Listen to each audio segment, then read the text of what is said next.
welcome to week 1 of our Lent retreat. You're very welcome whether you're joining me live at this unearthly time on a Monday morning or whether you're catching up later. So as we begin, let's just take a few moments to be still. And my invitation is that we share together a prayer that comes from the Church of England daily prayer service that some of us have been using in morning prayer on Tuesdays and Thursday mornings. And this is a prayer that I'm going to send out in our resources for this week, just because I think it's one of the most beautiful prayers that I've come across really. It's very simple, but the words are absolutely lovely. So I will read this for us by way of an opening prayer. So just settle yourself down, find a nice comfortable position to be in, and maybe close your eyes.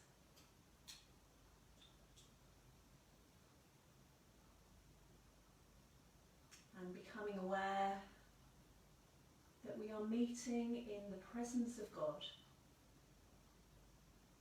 who is Father, Son, and Holy Spirit.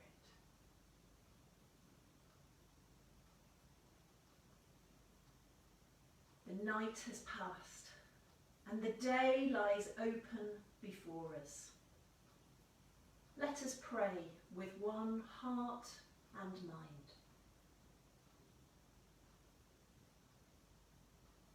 So we pause for a moment to consider the days that lie ahead of us, each of us with different things to do, different people to see.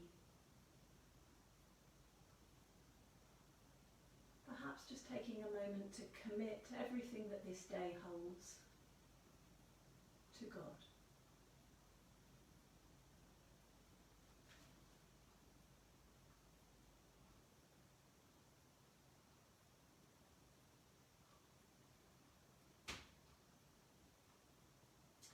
As we rejoice in the gift of this new day, so may the light of your presence, O God, set our hearts on fire with love for you.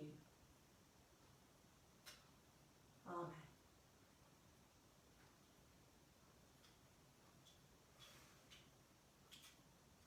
And I love that prayer, partly just because of the words, the phrase that says, as we rejoice in the gift of this new day. And perhaps that's something that we can bring to the beginning of each of our days as we go through this retreat together, this sense of rejoicing in the gift of a new day. So, how are you on this early March Monday morning? It feels different today to me. I don't know how it feels to you. Certainly our house was noisier and busier this morning as suddenly my kids who are at school suddenly had to find their school shoes and realise that they were probably a bit too small for them, and they went off to school. As I was coming here to work, the roads were so much busier than they have been for weeks and weeks. And actually arriving on campus about half an hour ago, I've already seen more people this morning than I have done in whole days over the last few weeks. So it does feel like something's changing, doesn't it? It's quite a significant day for us to be starting our retreat, I think. So how has this last lockdown been for you? This period that we've been through since, when did we start? Boxing Day, I think we started this last lockdown, didn't we? And I think for many people, certainly the people that I talk to and listen to, this has really felt very challenging this last few weeks.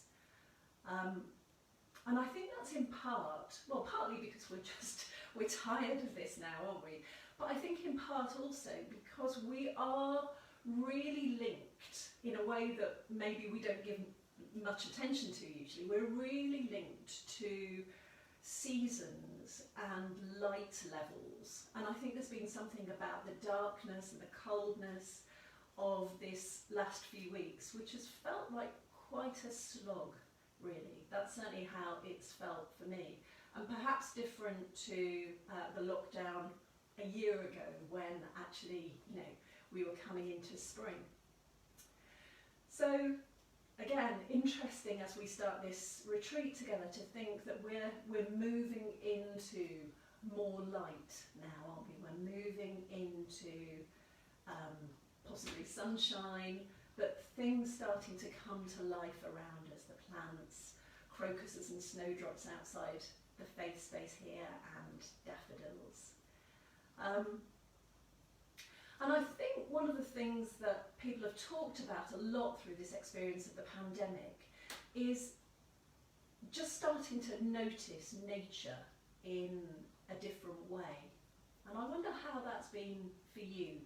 I wonder whether actually you've noticed things like birdsong, or you've noticed the seasons changing, or you've noticed, butterflies or plants or flowers in a slightly different way than you have before. Perhaps just because we've really needed our daily walk, haven't we? And we've been kind of drinking in the experience of that daily walk. So that links really well to the theme for this week, which is about engaging with the natural world and with creation. And for those of you who were with me on Friday, I was talking a little bit about, rather than just rushing back to business as usual, and it feels like there's a bit of a tendency to that this morning, rather than just rushing back to business as usual, taking some time perhaps to pause and to consider what it is from this whole experience that we'd like to hold onto. And perhaps one of the things is this slightly changed relationship we have with the natural world. So, this week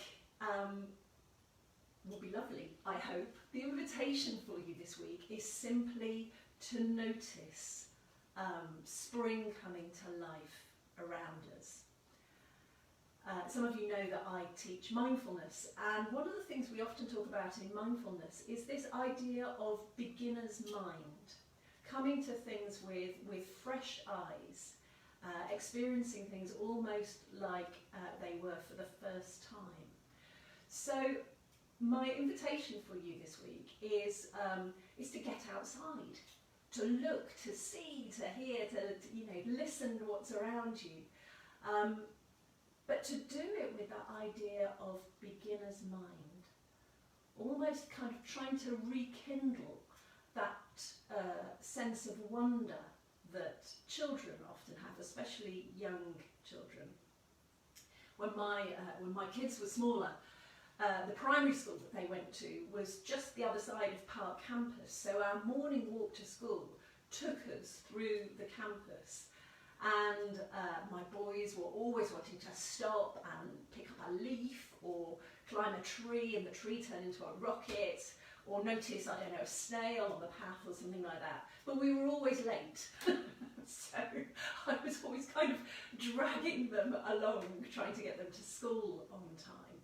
But I look back to those times now and think, oh gosh, I wish I'd have relished those a little bit more, because my children were bringing that sense of wonder and awe to the experience of everyday life. They were bringing that beginner's mind. So let's see if we can explore things afresh this week. Certainly I think the next couple of days are going to be good for getting outside. I think towards the end of the week we're going to have big storms, but again that might be an opportunity to get outside and experience things slightly differently. So I'll be sending out, later this morning, I'll be sending each of you a resource sheet with some suggestions of different things that you might want to consider this week for week one of our retreat. But it is this focus on creation and the natural world. So I thought I'd just read together again the beautiful poem that is really the inspiration for our retreat together this year. This lovely poem by Rob Bell. Don't run. That's it. Walk, don't run. Slow down. Breathe deeply. And open your eyes. Because there's a whole world right here within this one. The bush doesn't simply catch on fire. Doesn't suddenly catch on fire, sorry. It's been burning the whole time. Moses is simply moving slowly enough to see it. And when he does, he takes off his sandals. Not because the ground has suddenly become holy, but because he's just now becoming aware that the ground has been holy the whole time. Efficiency is not God's highest goal for your life. Neither is busyness, or how many things you can get done in one day, or speed, or even success. But walking, which leads to seeing, now that's something. That's the invitation for every one of us today, and every day, in every conversation, interaction, event and moment. To walk, not run. And in doing so, to see a whole world right here, within this one.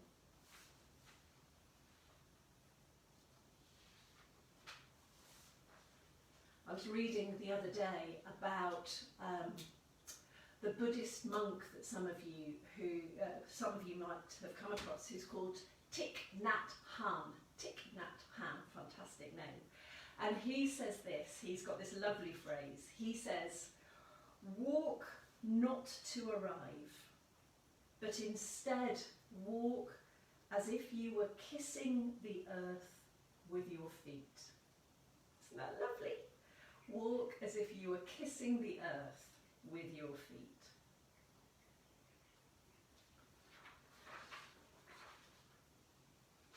Some of you may have come with me to a lovely Franciscan friary down in Dorset in previous years, a place called Hillfield Friary. And the brother who used to be in charge of the friary, a brother called Brother Sam, he is an amazing man, so full of life, with eyes that can just see with beginner's mind, with wonder all the time.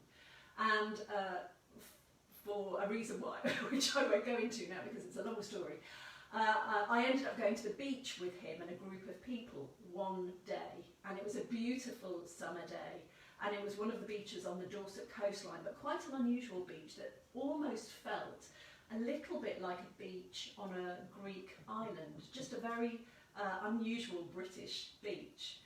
And the rest of us were kind of a bit nervous about getting into the water because it was so cold.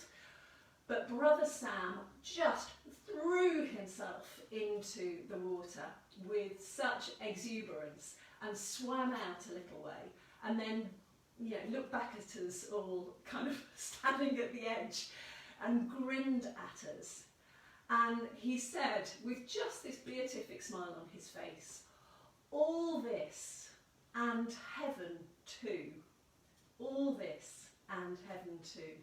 That sense of, oh my goodness, isn't creation so rich? The wonder of these experiences that we can have in everyday life. All this and heaven too.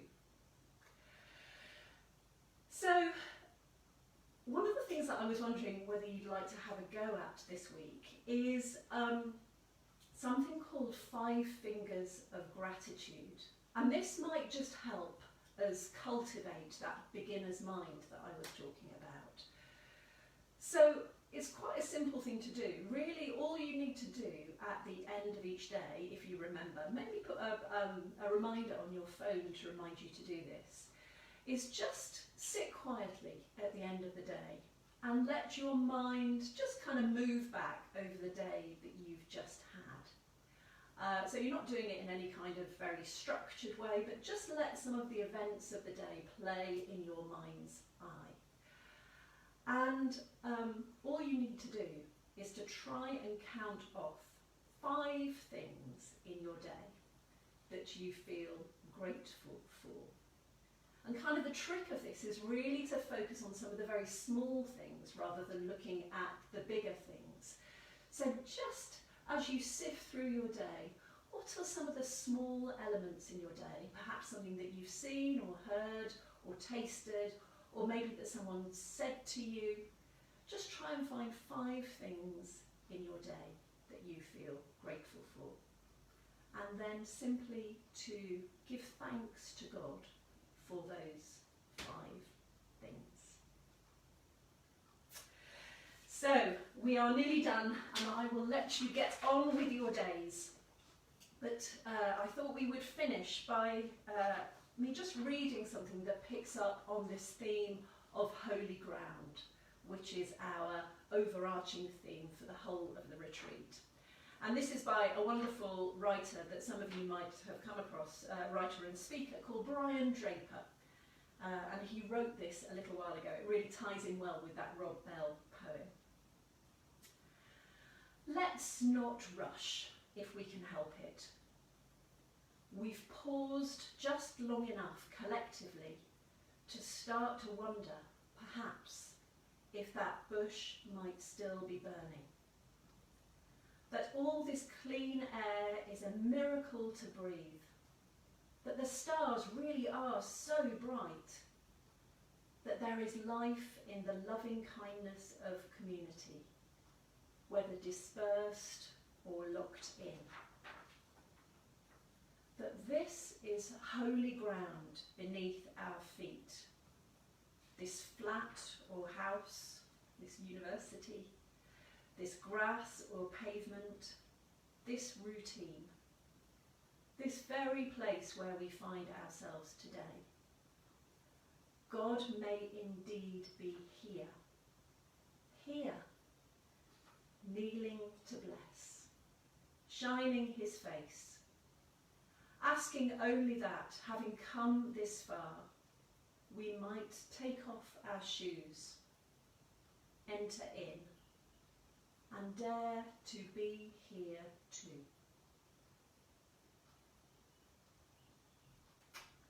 Amen.